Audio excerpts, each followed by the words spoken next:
108 रुग्णवाहिका ठरत आहे गर्भवती महिलेस वरदायनी। सांगली जिल्हा व्यवस्थापक डॉक्टर कौस्तुभ घाटुळे यांची माहिती।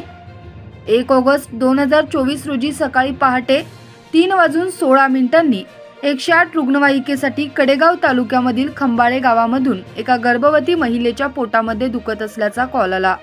आपली कडेगाव बेस्ट लोकेशनची 108 रुग्णवाहिका तातडीने निघाली व 10 मिनिटांमध्ये खंबाळे गावात पोहोचली। रुग्णवाहिकेतील डॉक्टर श्यामल साळवी यांनी पेशंटला तपासले असता त्यांचे असे लक्षात आले की रुग्ण महिलेला ज्या कळा येत आहेत त्या प्रसूतीच्या आहेत व त्या रुग्णालयापर्यंत पोहोचू शकणार नाहीत।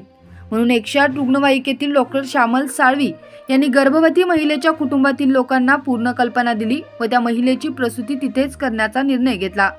पहाटेच्या सुमारास 3:45 त्या गर्भवती महिलेने एका गोंडस मुलीला जन्म दिला। त्यानंतर डॉक्टर श्यामल साळवी यांनी आईला व बाळाला तपासले व रुग्णवाहिका चालक श्री रामचंद्र शिंदे व डॉक्टर श्यामल साळवी यांनी पुढील उपचारासाठी आई व बाळ या दोघांना कडेगाव ग्रामीण रुग्णालयात दाखल केले। आजपर्यंत सांगली जिल्ह्यात 1058 महिलांची प्रसूती 108 रुग्णवाहिकेमध्येच झाली आहे।